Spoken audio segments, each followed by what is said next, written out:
This is Make it plain. MIP With Masamela Matfumo. Mark Thompson. Make it plain. Get woke.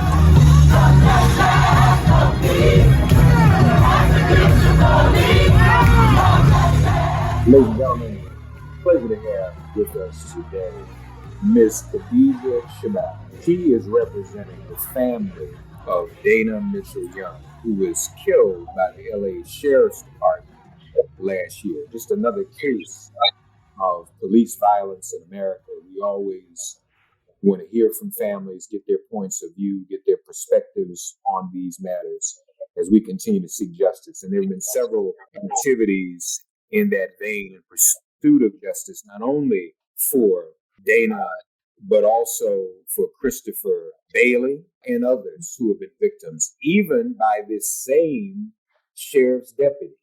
We're going to hear about it from our sister, Khadijah Shabazz. Assalamu alaikum, dear Queen Sister. Wa alaikum salam. Good morning. Good morning. It's an honor to have you with us. And first of all, Dana Mitchell Young Jr., who is also known as Malik, is related to you. Explain us the relationship. This is your granddaughter's family, or? Malik was once married to my oldest daughter, and they married very young. He is the father to some of my grandchildren. And over the years, he and I went from being mother-in-law and son and son-in-law to mother and son. Amen. So, Amen. I love my adopted son. That's the beautiful thing about the Black family, the way that can happen. Amen. That's all right. Tell us what happened to Malik. We're really not sure of what happened to Malik because we can't get any answers from the sheriff's department concerning that. Only thing we have is their narrative, and of course there were no cameras rolling. From what we understand, he was being pursued somewhere South Central, and he crashed his car into an alley of a school where this alley is like a cul-de-sac. And in that cul-de-sac, he was killed by the sheriff's department, Kevin Walker. And how he was killed, through their narrative, not ours, was that they mistook a gun for a black COVID mask. There were 8 shots fired. We learned, we count for ourselves because we didn't get any information from the sheriff's department. But going back to where the murder took place, was 4 gunshots were found, bullets were found in the fence itself, and 4 in Malik. Malik was shot in the lower abdomen, he was shot in his penis, he was shot in his lower back, and he was shot in the back of his head. In the back of his head? In the back of his head. We didn't know how he was shot until the day of his services. The day of his services, because of COVID, we weren't allowed to see him. We weren't allowed in the mortuary. But while at the mortuary, the barber pleaded with the mortician to please let him cut his friend's hair for the last time. And upon cutting Dana's hair, when he lifted him up, that's when he saw the bullet holding back head. And he called us and asked us did we know that he was shot in the back of the head. And we did not. So when we got there, we cut the services short in order for us to lift him up and take a picture of the back of his head. The mortuary thought it was gang violence. They did not know that the police had done this, or they would have taken pictures had we asked, but we didn't know what we were even looking for. That was not even something we were looking for. Did you know about all the other gunshot wounds, though? No, we just know that the police killed him. And we assume when you say the police killed somebody, you assume that through some type of gun interaction or whatever. And we didn't know if we don't know.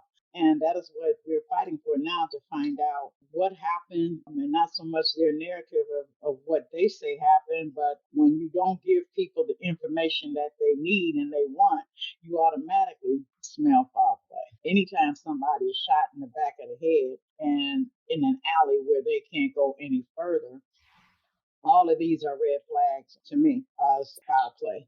Did you say he was shot in the penis too?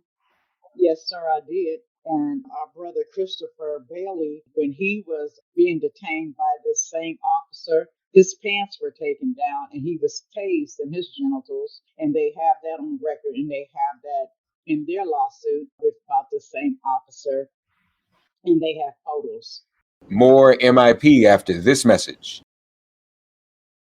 So, folks, there's the case of Dana Mitchell Young, also known as Malik, and there's a case of Christopher Bailey. Both were attacked by this same LA County Sheriff, Kevin Walker. And what Ms. Shabazz is saying to us is that Christopher's pants were taken down. He was tased in his genitals. And her grandson-in-law, so to speak, Malik, was shot in his genitals. This by the same officer. And if I'm not mistaken, both of these incidents with the same officer occur within 5 months of each other. Yes, sir. Yes. And Kevin Walker is still on the force. He's still at work every day. As far as we know, he is. As far as we know, he's out there shooting, killing, and maiming as we speak. As far as we know. And all of this information we found out. I belong to several grassroots organizations, SC Justice, Group Dignity and Power, Black Lives Matter LA. And when this happened, they automatically reached out and rallied around me. And I was grateful. But this also put up a red flag for me as to what about all the other families whom I began to meet that didn't have this type of support and did not know how to receive this type of support. And then one investigation led to another, and Malik is just one of 950 Black men or brown that was killed or maimed by the LA Sheriff's Department in the last 10 years or so, or maybe, I don't even know if it's 10 years, maybe less than that, averaging 4 deaths or murders a month that go untalked about because there are no cameras. They go untalked about because people are afraid of the sheriff gangs and that go up against the sheriff department, which is a bigger gang than any Crips and Bloods I know about. So you all had filed suit, correct? We filed a suit. My granddaughter and her siblings, who are Malik's next of kin, have filed a lawsuit against the city of Los Angeles, the county of Los Angeles, demanding all of the information that we need to move forward to see whether or not we have a lawsuit against the city for wrongful death. They won't give us the information, and they hold this information, and legally they're supposed to give it to us. But what's right and what's legal, they don't always do with the sheriff department. And obviously there's been no accountability yet for this officer, Kevin Walker, correct? No. And that's, I feel the need for everyone to know his name. Hopefully we can get his picture up on something so they can see, because he is a clear and present danger to our community at large, because there is no accountability for what he does. So it's always the same time of day. Christopher Bailey was a traffic stop. My son, we were pursuing him to arrest him for whatever he allegedly had done, but we're not even afforded that anymore, to the luxury of being arrested. Now, with Christopher Bailey, you're the judge and the jury and the executioner. So your grandson, do you know what they were pursuing him for? I'm not sure. I don't want to say because I don't want to give misinformation, but Okay. They were pursuing him to arrest him. There was some type of a police chase, and he stopped. He stopped in the alley. We don't know if he was trying to give up, or if we don't know what he was trying to do, because we can't get all the information that we need, for that. We can't get that information. They won't give it to us. But whatever was going on, you're backed up against this alley. You can't go any further. The police cars are facing inside, and they have their headlights on so they can see you clearly. And for a trained officer, we all know what 6 feet away is. The whole world knows what 6 feet away is. And their explanation as what happened from 6 feet away mistook a black COVID mask. Masking while black, folks. That's what it's called, masking while black. Tell us about Dana, Malik. Tell us about him again, she said, folks, this was a grandson-in-law that ended up becoming like a son to her. No. He was my son. He was married to my daughter. I'm sorry. He was my son-in-law. Okay. Yeah. But he became a son to you. He became a son to you. He became a son to me. They got married really, really young. Dana did spend some time in prison, and he had been home for a couple of years. After being home, while incarcerated, I would take his children inside to see him. I became an advocate for formerly incarcerated incarcerated persons long time ago. With SE Justice Group, it is an advocacy group of women who have suffered trauma from incarceration of either themselves or a loved one. So I've been doing this work for a while. And while Malik Dana was incarcerated, I was able to visit with him, with his children. I saw the transformation of his life. When he came home from prison, there was not a time that I saw him that he had not brought me flowers, as he promised that he would every day. He was just here at my house. He helped paint my house. He helped set up my backyard.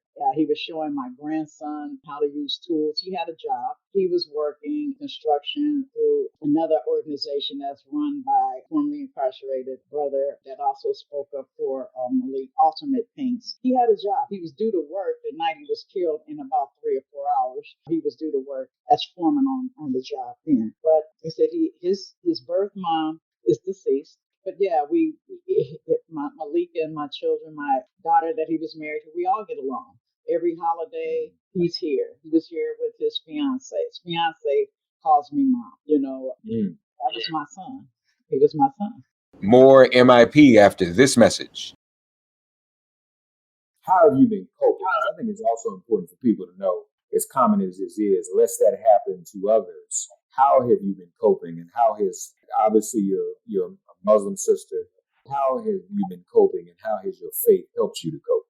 My faith and being a mama, this happened. It has motivated me to do more. It has motivated me to speak up more about what goes on in our own communities with our children. With our young adults, it has motivated me to speak up for my granddaughter. My granddaughter really took this harsh. That's why I'm speaking. She could not speak. She had just suffered her first birth. My great granddaughter suffered a stroke a day before this happened.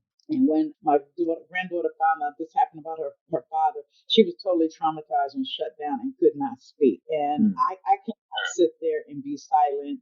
This is happening to our community. This is bigger than Dana. This is much, much bigger than Dana. When I go and speak before the Board of Supervisors and shows and people like yourself, and I hear these other stories of these other families who their stories have gone silenced out of fear or not knowing what to do. It's 900 more. Like I said, if you don't like the story of Malik, pick that at one of the other 900 and get motivated. We can't keep going like this. We're in a traumatized city. We're in traumatized communities, and we suffer in silence because we don't know how to express ourselves. We don't know what to do when you have no police protection. And when we don't have any. When we call the police or we have to on each other or for whatever we feel like we need protection from, we always have to pause and see, is it worth somebody's life? Because calling the police can find you dead now, black around. So it's really traumatic to go through this, but my faith is strong, is unwavering. I'm not frightened. I'm not going to be frightened by Kenneth Walker or whoever else gets in the way of justice. And when I say justice, can't find justice for someone who's no longer here. I didn't come to your show or anybody else's interview to put my fist up in the air with another Kumbaya song or anything like that. I'm upset. I'm mad, and I want us to fight harder. I want us to fight better as to getting justice for ourselves and our loved ones. I want us to fight better, making our young folk understand about how street life could end up. I want us to fight better when it comes to these road cops and what to do and how to handle our business better in the streets.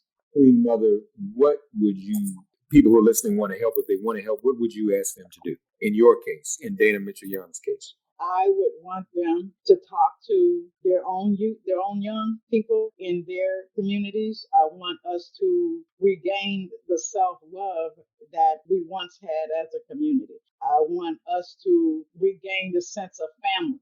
And I want it to not be a hashtag. I want it to be a reality that we form the bonds that we had at one time. I want us all to get together and form a mighty fist and tell them, you're not going to keep killing us like that. You're not going to keep dragging us down like that. But better yet, we're not going to keep killing us like that. We're not going to keep dragging us down like that. that is what they could do to help me. When I see a successful Black, brown, young individual, it makes my heart sing. It makes my heart sing. These leaders, we need more, and we don't need them my age. We need them that age. We need them in their 20s and the 30s. You know, Malcolm and Martin, they weren't my age. They were their age when they stepped out on faith to do what they had to do. You know, Yes, ma'am. Can't be scared. You got to try it. Yes, ma'am. Yeah. That's very important what you're sharing with us. You're right, and they were younger than me. Malcolm and Martin were. Yeah, they were. Amen. Queen Mother Khadijah Shabazz, our guest. Folks, it's on social media. You can also go to scjusticegroup.org. Queen Mother is a part of that as well.